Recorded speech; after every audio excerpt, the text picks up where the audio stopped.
my question for you is, when you came into the room, you said that you were shocked by how diverse it was, or um, was there anything that you felt like shut down, or any moments where you didn't feel heard?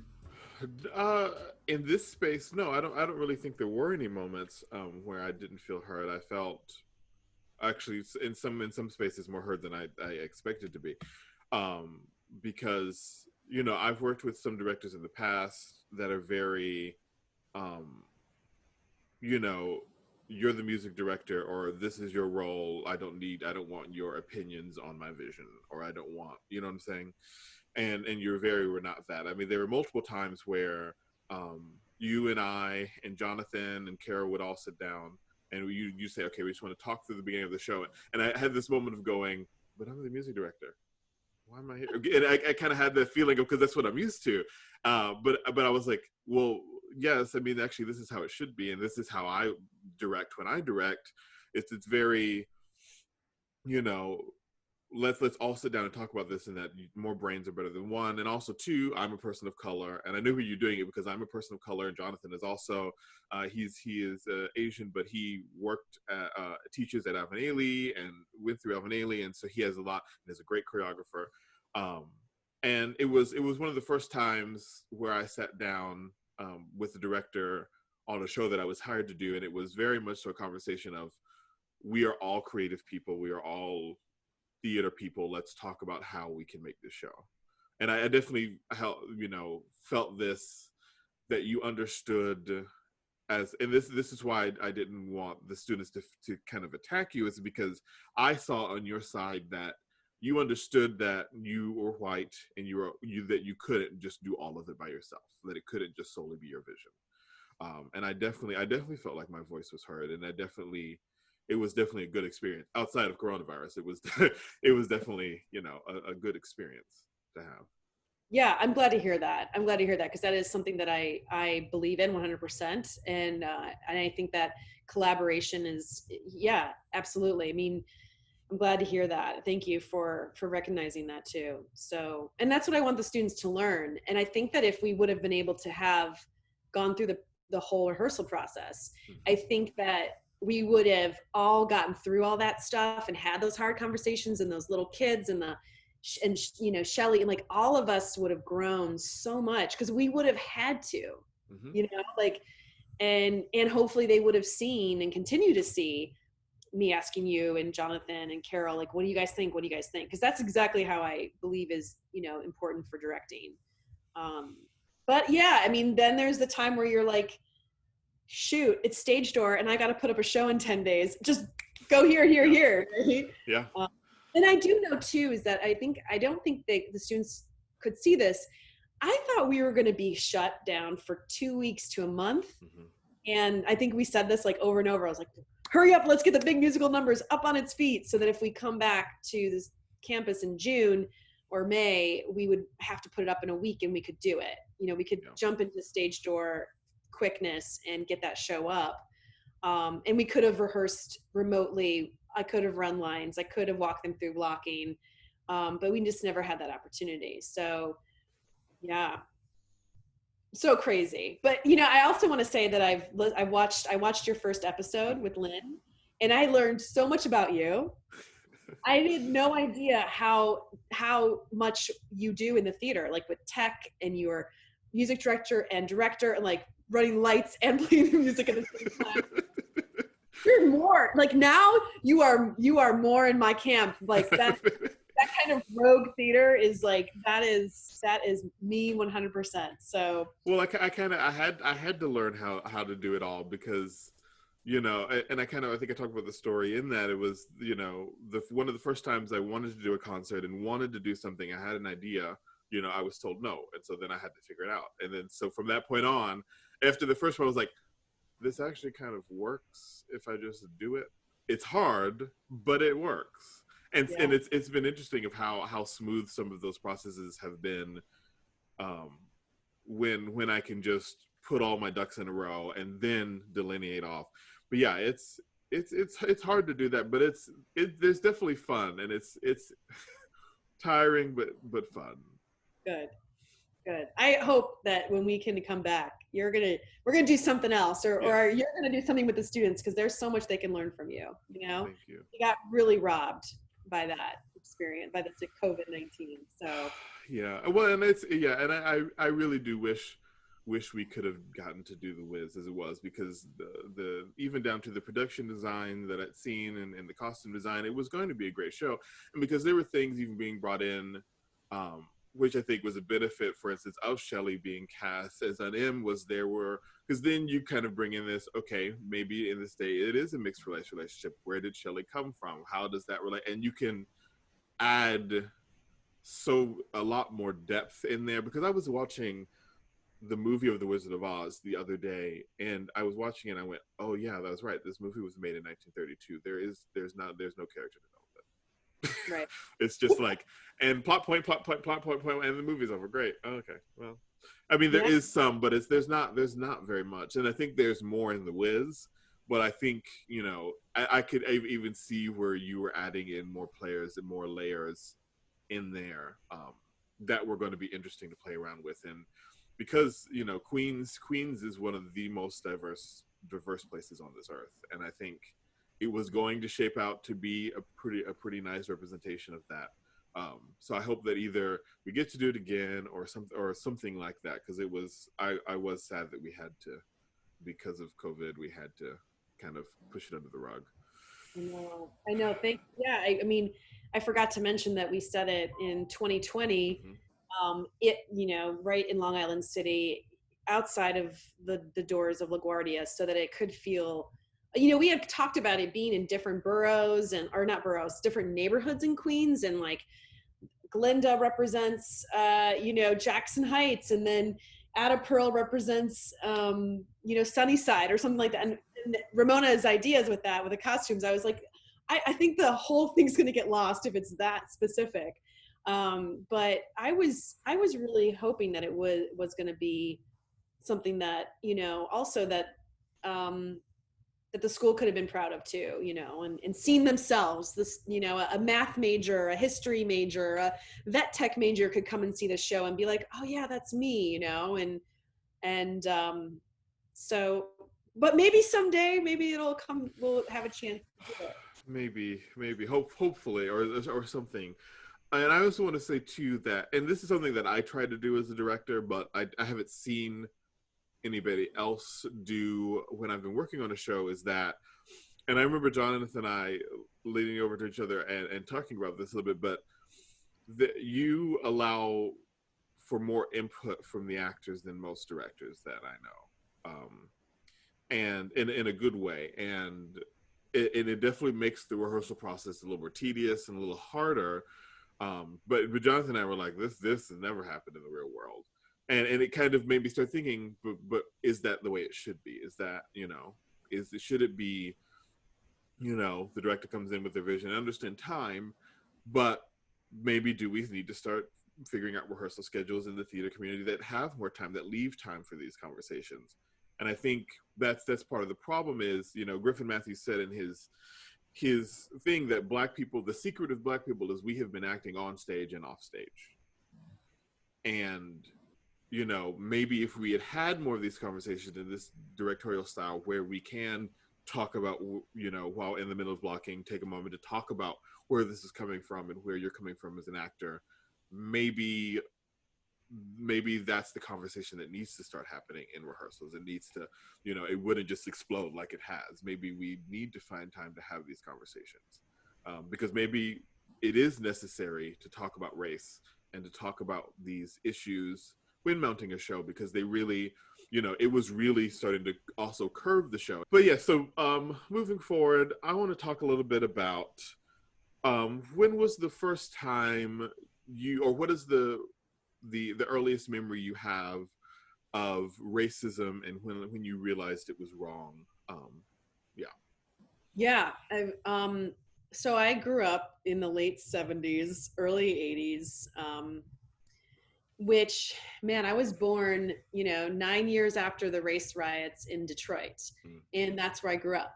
So I grew up outside of Detroit. And my grandmother my mom's side, lived in one of the first suburbs closest to Detroit. And like literally you cross the street and one side's Detroit, one side is Grosse Pointe. And that's not where I grew up, but I grew up close to there. And my mom did.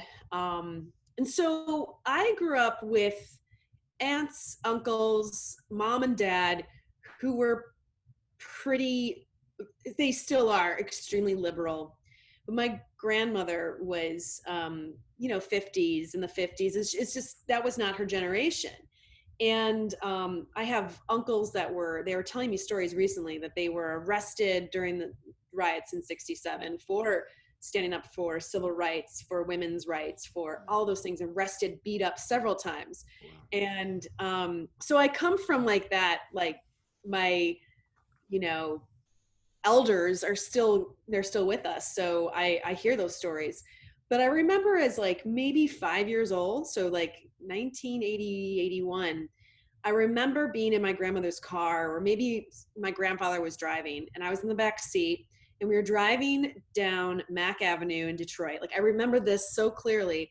And my grandfather, or I don't know who it was, they locked the doors. Like we were passing a group of Black people, and they locked the doors. And then I remember seeing, and this could have been the same time or the different time, but I've maybe brought that into one memory. There was like I think it was a Black man and a white woman holding hands walking down the street. And I remember my grandma going, "Oh my goodness, I can't believe that. Shame on that." Like she was shaming an interracial relationship. And I remember feeling like, that's weird. I don't, that feels wrong to me. And, how I grew up too is like, my parents were divorced from a very, very young age. And my father's side of the family is culturally Croatian, loud, Yugoslavian, like, Slivovitz drinking, like a lot of very thick accents, immigrants from this land of Yugoslavia that was breaking up in the 80s and the 90s. So we were living through the war in America, where I had distant cousins immigrating to the US while I was a young person. Like I remember 7th grade, 8th grade, 9th grade, like all these this is your new cousin, Drashko, this is your new cousin Misho, this is Milan, I was like, oh, nice to meet you, I didn't know you, but there was interracial, or Serbians don't like Croatians don't like Serbians, Bosnians are stuck in the middle of it all.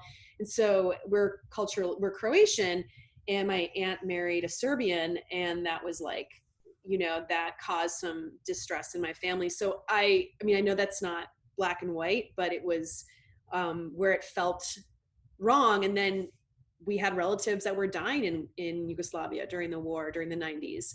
And my grandmother on my dad's side, her heart was broken. And I remember writing letters to President Clinton at the time, asking him to, whatever she wanted me to do. I was like, yes, Spocky, I'll do whatever you need me to do. So I give that story because, the school I went to was predominantly white. But I grew up with a lot of Arabic people in my life. And my friends, if they watch this, my Chaldean friends, and that's a Catholic Arab. So a lot of people, if you're not from Michigan, you may not know what a Chaldean is. So it's a Catholic Arab. And so in the kids that I grew up with, they would stereotype these girls and boys as being smelly, as being gaudy, as being like too much, as being like, their fathers owned gas stations. My father also owned gas stations. Like, so my dad was in the same industry as the Chaldean population, the Arabic, I should just say Arabic population in Detroit. And I happened to live in a neighborhood that my bus route was also with these kids. Like, we all like took the same bus. So I remember, I'm still really good friends with some girls and guys from that era. And, but I remember being like some kids from different grades teasing me and saying, "Oh, you're Chaldean." But I was Croatian. Like they misheard Chaldean or Croatian for Chaldean, whatever. And I remember being like, no, I'm not Chaldean. Like, I remember I just was defensive to that. And I think maybe I was embarrassed that my dad did own smelly gas stations. Like, I don't really know, but I remember feeling like those girls I was friends with, we still remain friends, but I remember being like, no, I'm not. I'm not like them. But then I kind of was like, that's really messed up. I am like, we're all like, I don't know. It was really weird. Like culturally, where are we at in the globe? Like, I don't know. It was a really confusing time. So that was happening. And then at the same time, I grew up in a home with mental illness. My mom has severe and persistent mental illness. Thank God she's still alive. But it was like unsure of what home was like. So it was like a lot of like stuff coming at me as a kid. And so I was always trying to like communicate. Like that was like, I want to just communicate and hear other people's point of view and get both sides of the story and like hear people out. So that's like, I think why I've been drawn to the work I've been doing. But when I got to college, I went to Western Michigan University, and I was a theater major, and there was the head of the minority theater, which felt, this is the 90s, and it was a brilliant professor named Dr. Von Washington. And I was like, why is that over there and we're all not all together, and certain students were only cast in his plays, and it felt very segregated in the theater. I was like, what? But I think like I want to give my professors at the time the benefit of the doubt and know that they thought they probably were so progressive. Like in the 90s, like, well, we have Black theater, and we had, I mean, some of the people that were in those shows are on TV, and I'm not going to say their names, but they're really amazing actors, and they're doing amazing work right now. And we're all still really connected, which is super cool. We've all done some Zooms since this has happened. It's been great. But when I was at Western, Dr. Von Washington started a devised theater group. We didn't really know it was devised, but it was called Cross Colors. And it was about diversity and inclusion, like in the 90s. This felt so different, and he was letting us write our own material. He was like having us improv, like a forum theater of the oppressed style of work that he was doing. Yet I don't know if he was trained in that, but that's what he was doing. Like he was setting up scenarios, lunchroom scenarios, having the Black kids sit together and the white kids sit together, and uncovering those challenges. And we toured it to high schools in Michigan. Oh, wow. And and the cast was like half Black, half white. And the reason I was in the cast, I think, was because I had this really, really, my mom at the time was hospitalized for her mental illness, and I was missing a lot of school because I had to go back to Detroit and help her out. And so Dr. Washington knew my story, and so he was like, can you write about your mom's situation? And I remember writing a really, really personal monologue about, not knowing what the roller coaster ride was with my mom. And not that it's the same, like these are not the same, but I remember going to, I think it was Saginaw. I don't remember where it was, in the west side of Michigan. And we were all laughed off the stage. And it was a very much like a white militia town. And I remember we were like running backstage, like, get out of there. Like we were scared because we all got laughed at. And I remember them completely laughing at my very personal monologue. And I got so defensive in an auditorium in front of high school kids. And I just remember us all being traumatized by that. And, I'm sure Vaughn wanted us to do this work, and we all grew in so many different ways, but I don't remember him being there. Like we were by ourselves. Like, where's this adult here that can help us? And I just remember feeling very proud that we were a part of that group, but he never did it again. Like, I don't know why. I would love to know now why he didn't, but so much of that is why I'm doing what I'm doing, And so I know you asked one simple question, but it's sort of, there's like a span of like, okay, how did I get to where I am, and like why do I feel the way I feel, and how it's so complicated, you know. It's like, and I don't even have the experience you have, right? Like your experience is so different from mine. Um, and but that's what it is, right? So like it's also generational, you know, in some ways too, of being born in the 70s and being on the heels of that 1967 revolution in Detroit. And Mm-hmm. those riots were, I mean, my family still talks about it, like Mm. how scared they were and what they did and all that stuff. So, I mean, thank God Dominique Morisseau wrote that play, because it's very real. Yeah, yeah. Well, and I think, like you said, that is the importance of diversity. Of, the fact that we have had so very different experiences, yet there are similarities. And and you talk about, the girls, and how they, and your friends, how they were made fun of, and pretty much put into stereotypes. And I'm like, well, that's exactly what happened to me and my friends, and similar stereotypes of, stinky, loud all the time, and and having parents that had jobs that felt like less than. Yeah. And that was, which for me was, I often, I don't say, want to say often, because I went to a pretty diverse school. Well, I definitely, defended my parents a couple times, because my mother was a teacher, but my dad was an engineer at 3M. And so it was, it was never, I was never, I never felt like the stereotype, and I never felt like, those things, because I'm also not a very loud person. And and so it took me a while to understand why I was treated. And not to say that some people aren't. There are some people that are very outspoken, and there are people, and I was thinking about the day, and that comes from the fact that we've had to be silenced for so many years. It's like, we as Black people were silenced for so many years. Of course we're going to be loud now. We can't hold it back anymore. And it took me a while to understand that, even though I didn't necessarily present any of those traits on a day-to-day basis, that because of the color of my skin, that's why people were looking at me that way, and looking at me like the other. Yeah. Yeah. I we talk about occupations. The girls that I, that I was friends with that are Chaldean, their fathers were, it was, the occupation was also a bit like um illegal, possibly. Mm.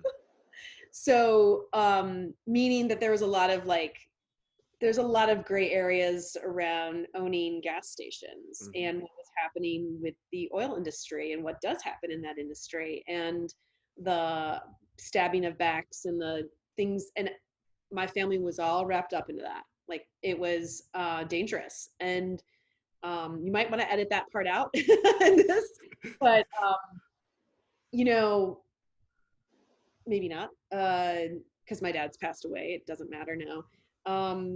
But my dad went to jail, for what happened to him, and so you could put this in. I because he's passed away. So my dad was taken when I was in a sophomore in high school, and I had run away from my mom because of her mental illness and things like that. And my dad lived in California at the time. Mm-hmm. So I'm from Michigan going to California, and I was like, oh my God, I'm so great. I'm going to go live on the beach, and learn how to surf. I did do those things, but at the same time, we were like, my dad, one night, he didn't come home, and found out the next day why. And it was like, he's in an orange suit. And that was really, really, really traumatic, of like your dad being taken away and not knowing why, and being in high school and then having to like deal with what that whole process was, to visit him while he was in jail. And he served time for a while, and everything changed. I had to move back to Michigan. The Everybody knew about it. It was very embarrassing. And I yeah, like I I don't, it's not that I don't want to talk about the details of his case, but it definitely changed everything after that. It was like, um, yeah, I mean, people make mistakes, and my dad made mistakes that I honestly do believe, though, were for the benefit of his family, and he was trying to feed his family. And so I can understand that people will go through extreme decisions to feed their families, Oh and yes. you also have what they didn't have. My father grew up in an immigrant family where my grandfather was an artist. My grandmother worked as a secretary, and trying to learn English as an eighth grader, but she was in a fifth grade class. Like, I mean, all that stuff that she experienced. And my dad didn't want to have anything to do with that. He tried to have a completely different life, from blue collar to white collar, and then the white collar life got him in so much trouble, Mm. and mistakes were made. But at the end of the day, here I am. He supported my art and never said you can do whatever you want to do, and always was in my corner. So that love was always there, and I'm so grateful for that. But yeah, so we all have these stories, and I think too, my stuff, I don't like to tell a lot of people. I don't, especially like the students. I don't want them to know that, but there is like I always felt like I wanted to be with a specific group of students, because I felt like I wanted to hear and elevate them, as Mm-hmm. opposed to a white voice. And I've always wanted to elevate their stories. And the more complex, the more diverse, the like, that's the complexities of being a human. And I always felt like that was the way we'd ever end any kind of racism, was to do what we're doing right here, Yeah. you know. And so, but I feel like I've still misunderstood in my ventures, and so that's hard. It's hard to keep going. It is. It's hard because I'm very much so a person is in the sense of, or I like to think and kind of act in life is that I can't sit here and ask for equality and not and respect and not treat you with the same. And there are a lot of people that I feel like that, and that are coming out. There are people that don't feel like that. There are people that just want revenge. But that's not what I want. I want us to, because for me, a truly diverse table still has a white voice at the table. A truly diverse world, we're all represented equally. Um, and what would you have to say, from what you've learned throughout your life, what you've learned from working with the kids at LaGuardia? What would you have to say to the theater community and the Broadway community about diversity and why it's important? um I think everything you had said about the voices being important at the table. I think, um you know the work that needs to be done in those spaces of Broadway, like American theater, I think, um has tried so hard and is scratching their head, pounding it against the wall. I mean, I've been to TCG several times. I'm in spaces with higher education people who are asking these questions, that are diverse groups of people. And um, the conversations are just circular. Like, I've been in spaces where um, it's all white, and we go, well, how can we change the face of what's at this table? Well, there's just no faculty of color in these spaces that we work in, and so therefore we're not gonna diversify because there's no faculty of color. No, that's the wrong thing. Just to go, well, there's no, there is so much that you can do in demanding your administration to hire diverse voices. Mm-hmm. I know that's an education, but with the Broadway community, it's got to change who's on top. Mm-hmm. And I started the Aspire Arts Leadership Program with the Kennedy Center in Lort with Vicki Nolan, Kelvin Dinkins, and Kurt Columbus. Vicki and Kelvin are at Yale, and Kurt is at Brown Trinity Rep. And these are influential people who are incredibly passionate about changing who's on top. And we create a mission statement for the Aspire Arts Leadership Program that says that it's a fellowship program to nurture leaders, arts administrators and leaders who are specifically women and people of color. And I think, it specifically says it doesn't include white men. And I think maybe it shouldn't include white women. I think we might need to go to that level. And it was something that we put together 5 years ago. And it's been hard for the white community in which that was circulating around to go, well, what do we tell those white boy students, male students who are trying to also be artistic directors? What do we tell them? Well, this program is for a specific group, and you've got to be really bold and stand by it, and your heart has to be in it, and you've got to believe it. If you don't believe it, then you can't do it. Step aside.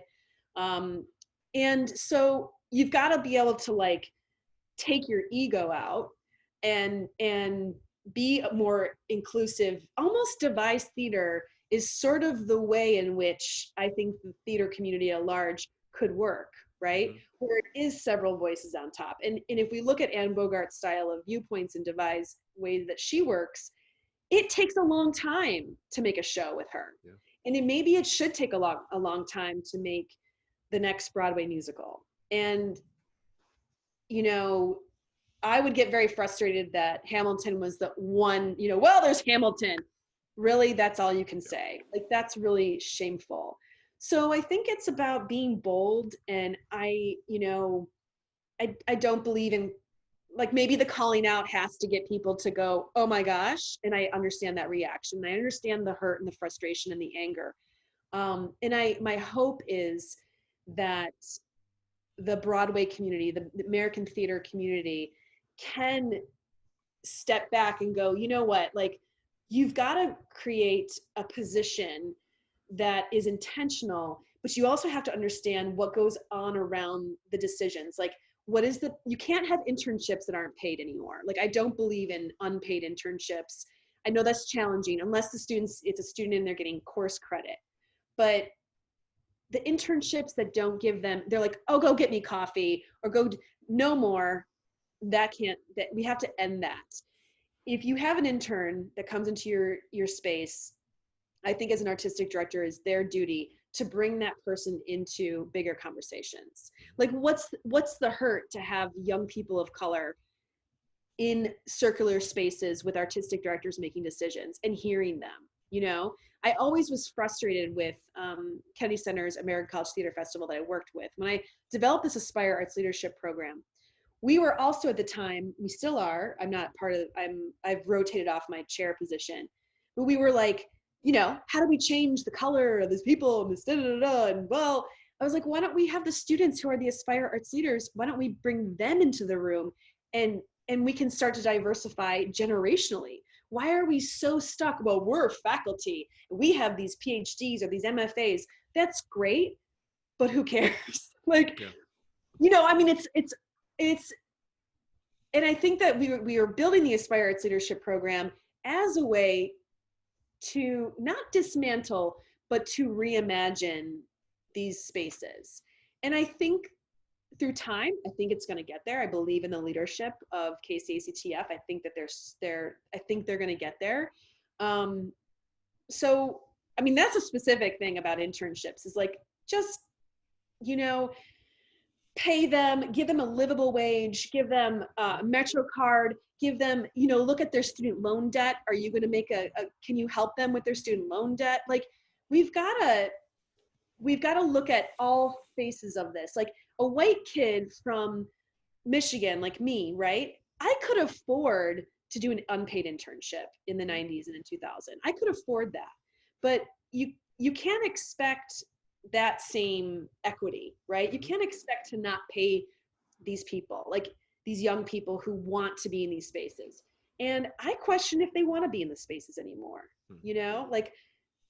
I think the American theater needs to ask them more questions and really look at the youth and I consider you young, you're in your 20s. So, yeah.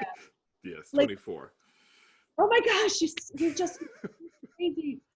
I'm like 20 years older than you. Oh my gosh.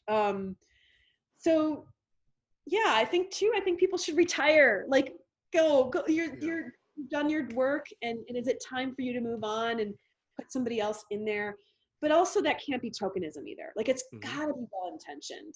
It's gotta be well intentioned. Yeah, and it's got to come from a place of, oh well, they want, the social media world and the world wants us to put, because it's the same thing when you do this, when theater companies do, well, it's time to do our Black show, it's Right. time to do our our diversity show, or time to hire somebody for diversity just for that sake. It's like, no, that's not.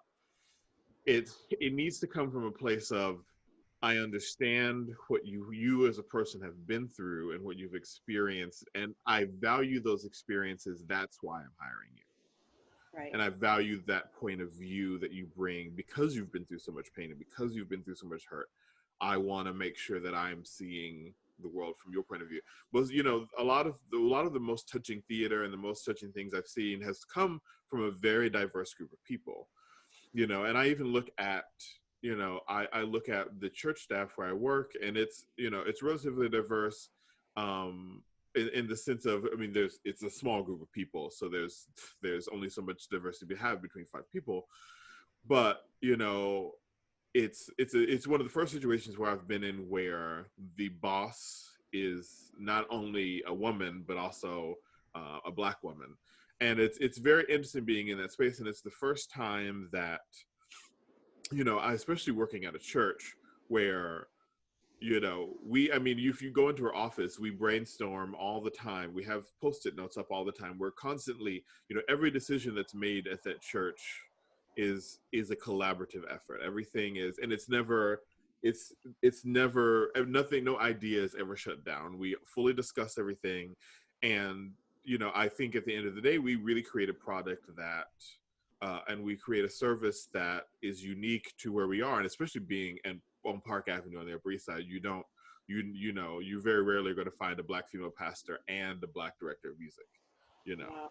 Yeah. And Absolutely. so it's been very good being there and seeing that, and it makes me go, well, yes, this works. It does work when Black people are in charge. It does work. She's been there for 10 years now, and that church is doing better than it has done for years and years under other white old men.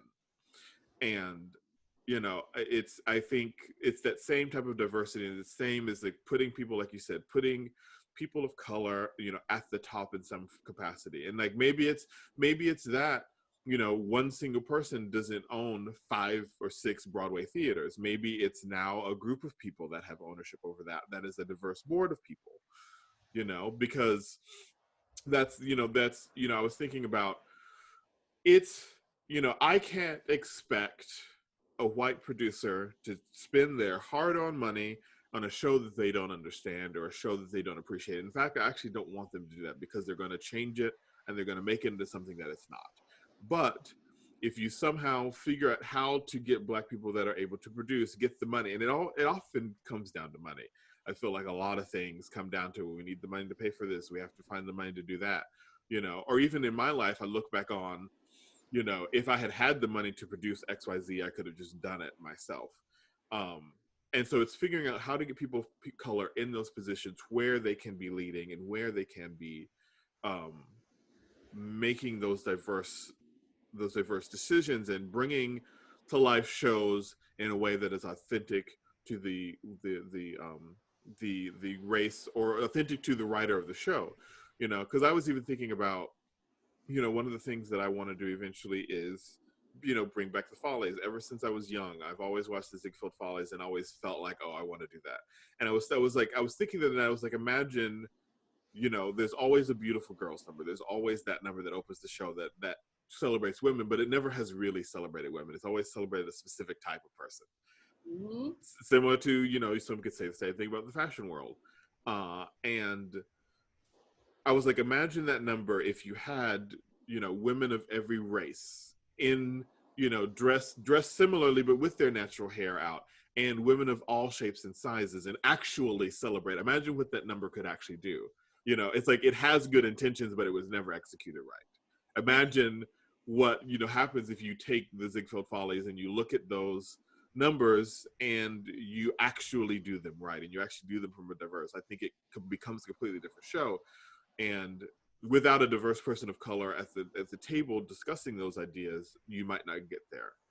Right. And I think we're at a place where, in order to grow as America, because theater is supposed to be pushing forward the conversation, it's supposed to be at the front line having the daring conversations, because often I find it, especially musical theater, and you can use camp and comedy in a way to work your way into people's heads and work your way into people's hearts, that then makes them feel something about something. And theater can often talk to people in a way that you can't do directly, and it can talk to somebody and get in their brain in a way that's different than a conversation, because sometimes when people have just direct on conversation, it feels attacking, and I get that, and that's sometimes hard to process. But then theater can display a situation in a way that you might feel removed, but there's something in your brain that goes, oh, that's what I'm doing, well, maybe I shouldn't do that.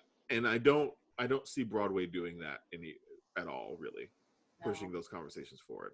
And it should be, it is regarded, Broadway has a privilege. Broadway has gained itself the prestige of being the quote unquote the best of the best. And so for me, when you have a certain privilege and you have worked yourself to a place where people regard you as the best of the best, it is your job to use that privilege to help people that don't have the privilege, and to make sure, because people are going to, if something's on Broadway, more than likely people will go see it simply because it's on Broadway. And so you have to understand that and make sure that the Broadway season is diverse, and make sure that, because there was a post that somebody analyzed all of the Broadway shows that were currently on Broadway and that were coming to Broadway. And I think it was like out of 37 shows, only 33 of them had people of color in them in some form, and only 17 of them had one or two people, maybe up to three people of color on their creative team. Wow. Wow. Yeah. So when you think about how to change Broadway or regional theater, what, I mean, maybe you've already touched on it, but what is like the one thing that you think could start to shift it? I think it's somebody putting money specifically in. I think it would, if somebody approached me and said, how would you fix this, I would put together, a group of people that was a diverse group of people, um, and we would look at shows that need to be produced based on who we are. And I think it's putting that group of people, and I think it's shifting it from this model of one person being in charge of everything to having a board of people, and giving that board of people the power and the space and the money that's needed to truly produce shows and do it from a diverse point of view. And I think slowly but surely, there should be a I often have thought, growing up, I was like, oh, I want to own a Broadway theater and I want to do this and I want to be Ziegfeld. But, as I've gotten older, I find myself going, you know, do, is that dream worth putting time into? Is that realistic? Am I ever going to do that? And I should not have to think that because of the color of my skin. Because I know at the end of the day, I know lots of people of color that could run Broadway theaters better than they've been run before. I mean, when you look at, look at Broadway now, it has become a commercial business. It's no longer about producing good art. There is good art that gets produced despite of the money grab, but it's become so money focused. And I think that's also a result of it being a white dominated circle for so long. Yeah. And Yeah, it's so, go ahead. that's the point, is that like I think someone like you, why, who is dreaming to be, Broadway producer, owner of a Broadway theater, that's that's exactly what I'm saying, is that I think young people are going, I don't know if I want to do this Yeah. because of the color of my skin. And that is shameful. And it's like the one thing too is that it's so much about the money, right?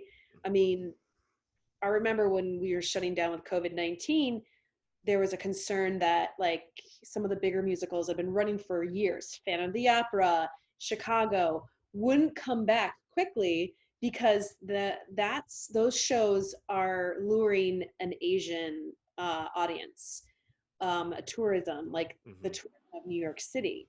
It's so wrapped up into money, you know, and it really, unfortunately, I think there are some Broadway producers who are really trying, um, but it's the money is always at the conversation point, you know.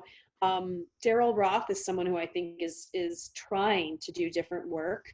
She did produce Kinky Boots, and she produced The Normal Heart, the revival, um, and she's been on the board of trying to like different organizations.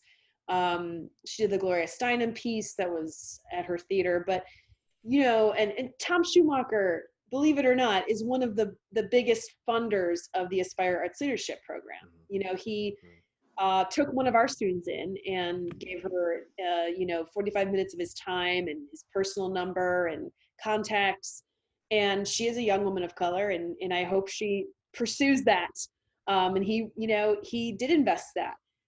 So I think that they want to, right? Like I think that it's like they just don't know how to, you know? And um maybe this is the beginning of how to, like what's the action steps? Like how can we all collaborate together? And I think you're right. Like I think a shared board of directors idea is it's just like in the room with you, me, Jonathan, and Carol. Like that putting our heads together is yes, it might take more time and it might be tedious at times, but I think like that's the work that could possibly change how Broadway is produced, you know. Yeah, and it's, I think it's the work that needs to be done for it to be, you know, an industry that people really want to be a part of. I see, you know, every day that less and less people, especially less and less people of color, go to auditions. Like even when I did the Wiz in 2017 in Brooklyn, not the Wiz, I did the Wild Party in 2017 in Brooklyn,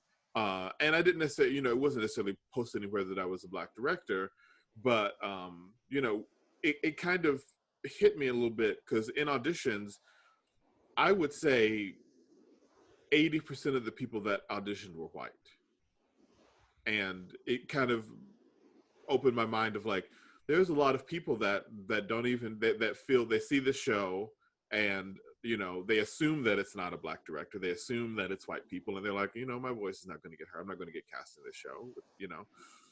And it saddens me because I feel like there's a lot of people, even with the BMI program, there's a lot of Black writers, you know, that I've talked to that won't even audition because they know, they look at the board and they say, well, my voice is not going to be heard for what it is, and I'm not going to. I've struggled so much with so many other things. I don't want to sit in another white room and try to fight, you know, Mhm. to have my voice heard. And I think another thing comes down to um, it's finding, it's like get to know us. If you got to know us as people and you did the work to create that relationship with a Black artist, you would be able to get to the point of, okay, I like you as a person, I want to support your art, how can I help? Not, oh, this is a wonderful show, I want to change XYZZZ and ABC, and you know, because I feel like that's usually what it is. And I get it, you're putting a lot of money on the line when producing a show. It's expensive to produce theater, it really, and especially at a certain level in New York, it's a lot of money. um, but maybe as producers, if you did that work to find more friends of color and have more people of color in your pool of friends, it would be a little bit easier for you to go, okay, here's the money, produce this show. Because I know there's so many Black people, me included, and there's so many people of color that I know could produce amazing shows and amazing theater that would actually push the envelope. Um, you know, with, and it could be successful as well, because also I think a lot of people assume that, you know, number one, they expect me to be writing a Black show, which usually I'm not. Like for instance, in the BMI class, I'm working on, you know, The Secret Adversary by Agatha Christie, has nothing to do with Black people. And you know, they also assume that, you know, because of the racial wealth gap and all of that, that I don't understand the money and then all of that. It's like, well, no, actually I do. I understand it greatly. I sometimes think I understand it better than they do. And um, it's hard knowing that it's hard thinking about, I'll probably never, or I'm thinking I'll never get a chance to have the money or get to the place or the space where I can just produce and just do what I know is good, because I've done it before by myself. But in New York, it's a whole nother. And even the Wild Party, I produced most of that by myself and directed and did all of that. But it was tough, and it shouldn't have to be like that.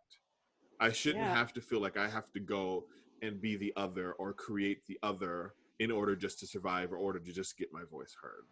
Right. And I think I hope people can understand that and start from that place of, okay, maybe find another friend, maybe find a person, not just because they're black, but a person that you're interested in and want to be friends with, and cultivate that relationship and support them in the art that they want to produce, and understand that there might not be things that you understand about it, and that's okay. You're not, especially if I'm writing a black show that's for black people, you're not going to understand everything about it, and that's okay. I don't expect you to, but also don't come in and want to change lines that you don't understand, because they're probably referencing things that you just don't get, and that's okay.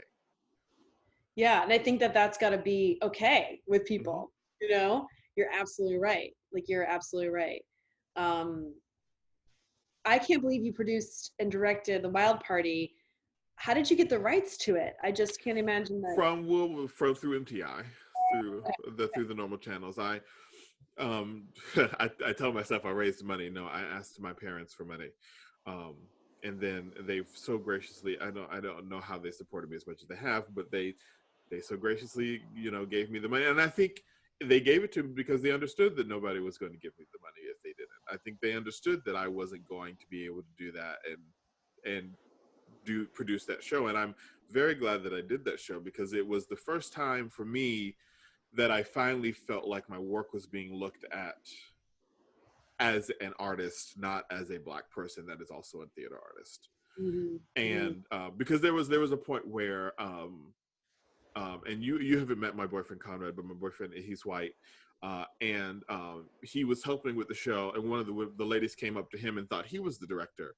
um, and in that moment, to be honest, I wasn't upset, because it confirmed for me that, or at least for me, and not that I didn't want my blackness to be on it. It confirmed for me that I had directed a show that wasn't about race. That wasn't the first thing that you, and that was what I wanted to accomplish. I wanted to show that I could direct something that wasn't so heavy in race, and that wasn't, which I felt like I had been doing before. But most people expect, when they see a black person or a black director, it's a black show or it's dealing with something black.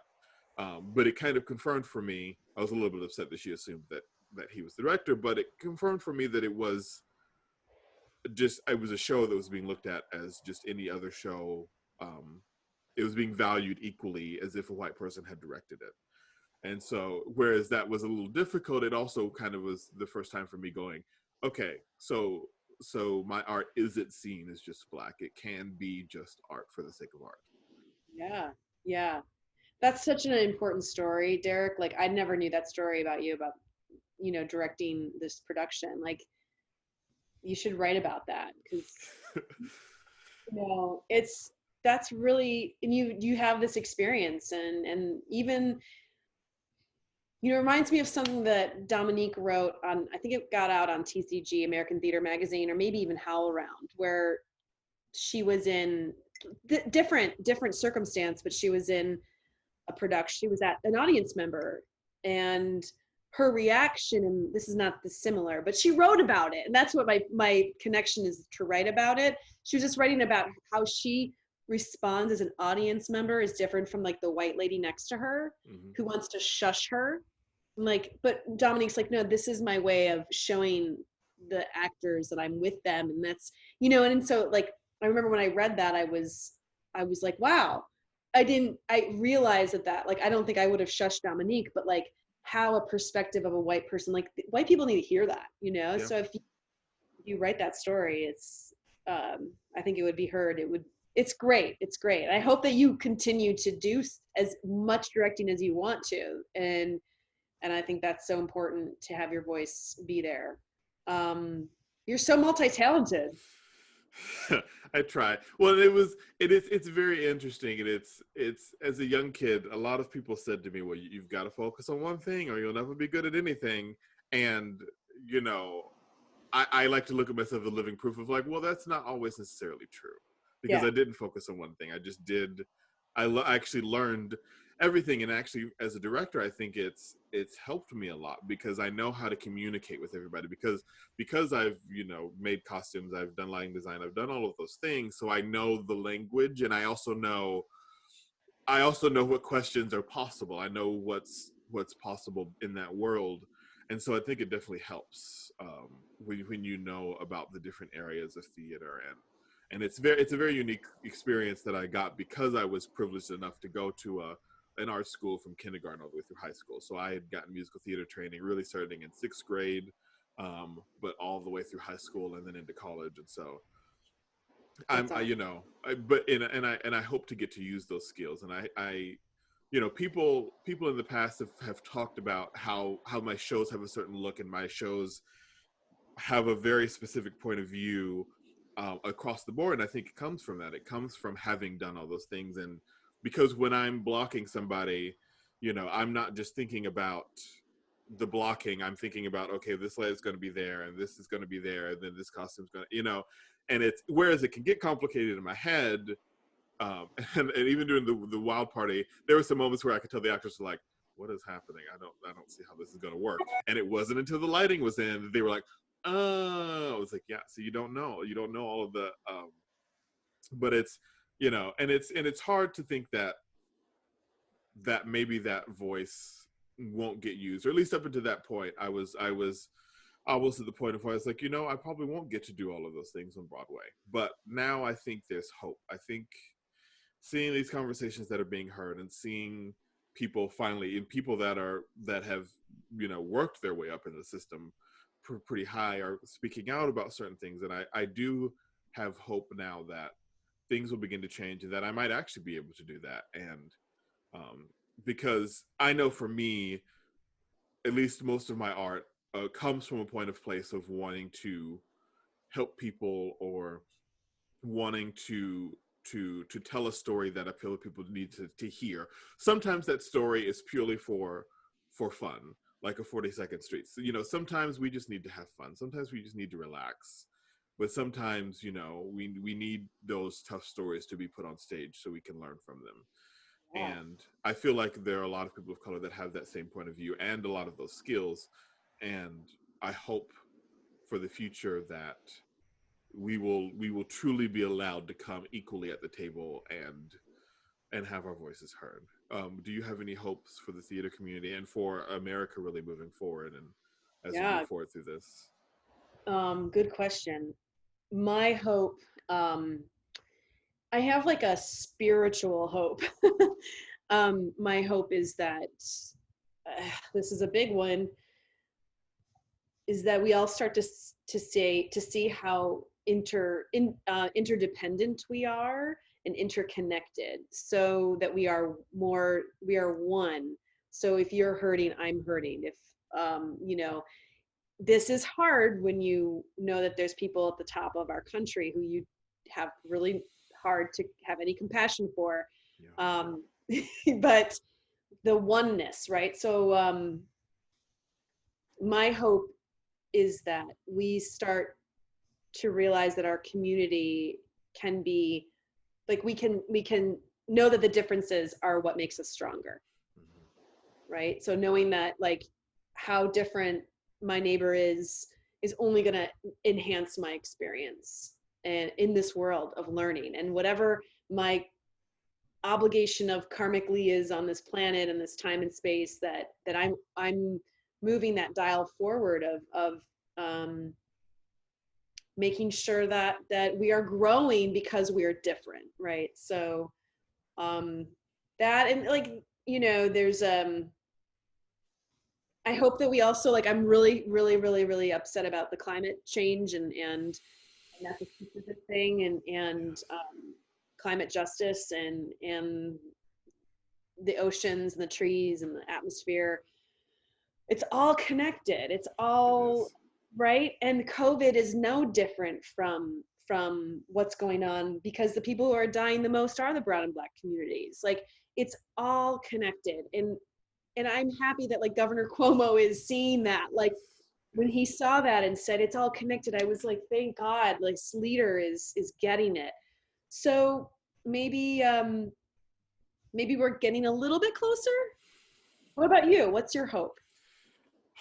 Um, my hope is that um, moving forward, we can, because at the end of the day, my hope is that white people will understand that our goal is not revenge, and that the goal is not to get rid of their jobs or take their jobs or anything like that. But the goal is for us to finally actually be equal and finally get to a place where, you know, that where there is not there, where there's not necessarily white privilege anymore, where I can also be black and be privileged, where I can, you know, and I can then take that privilege and use it to help somebody else who is less privileged. And I don't see as much. I see it in some places, but I don't see as much of that in white people that have privilege of then taking that privilege and using it to help somebody else. There are a lot of people that do, but I feel like there could be more of that, and I hope that um, we can come together. And you know, we're not going to go anywhere as a country in these individual spikes. We've got to kind of corral everybody together and hold hands and then move up together. It's not we've because when we move individually, it just kind of pulls us apart.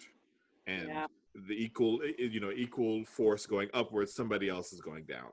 But if we have diversity and we realize that we need to help each other, and that you can use your privilege, and I don't mean at every turn of the day do you have to be giving money to somebody or helping somebody, but you know, for instance, of if you're a producer in the Broadway community and it's like, you know what, um, I have a, you know, I made something from this last show that I produced. I made something off of Hamilton. We all know people have made a lot of money off of Hamilton. Where is that money going back into the theater community and promoting more diversity? You Yeah. know, and so that is kind of what I want to see more of, and I hope that. And I get it. People work hard for their money, and I get it. But I think there's something to, and I want to try to live through this in my life of, if you treat people right and you do things for the right thing and you generally are a good person, people will want to support you. And so, you know, and it's like karma. If you can support people and put more money out, that money more than likely will come back, sometimes twofold. And you know, it's I hope to live in my life of always finding ways to give back to the community, um, because when we I feel like it's a very Broadway thing to, here's a show, we want your tickets, we want your money, we want to take all the money from it, and then I'm only going to use that money to produce another show that I want. But where is that, how is that money going back into the community to promote diversity? How is that money, and not all of it, but some of it can. And so, and I want to do that. I hope that I can get to a place of privilege where that I can do that, and I can be that voice and that light, and help other upcoming artists and help other people. I also hope that in these conversations and in talking through this, that there will be other, you know, little black gay boys from Alabama that will see this and see that, you know, you can do this, and that you can be a part of this community, and you can and will be great. Yeah. I can't, I can only imagine what that possibility can be. And as you were saying that, envisioning, um, I was envisioning Monday nights on Broadway going dark, all of them, and them dedicating their spaces to specifically the CUNY theater programs for devised theater, for social change. I was like, and these boys, and that you're talking about, like, and I don't want to lead it, but I want to support it. Like you know what I mean? I think this is the time, you know, to do that. Yeah. And you actually have, to be honest, I've been really depressed the last week or so. You know, personally, I've been going through stuff, and this conversation, I think tomorrow I'm going to wake up feeling like the newness of this, the possibility is greater now. So thank you for this time, because you've encouraged me and inspired me. So Well, seriously, and thank you for coming on. And it's scary talking about race, being the person, being the victim, and we're being seen stereotypically as the victim. And not to say that you have helped instill race, but you are white, and I know that can be scary to approach this, because everybody is getting attacked right now. And so I want to thank you for being brave and coming and talking with me, and speaking out, and sharing your story. And I hope that somebody can see this, and it changes their perspective on things. And I hope that great can come out of these conversations. And I want to thank you again. And you're my thank friend, and I love you. I love you too. I'm excited about the possibility for you and how I can support you. So Thank you. thank you so much. I love you too. And you're a new friend, and I'm like so excited. Yes, I'm excited as well.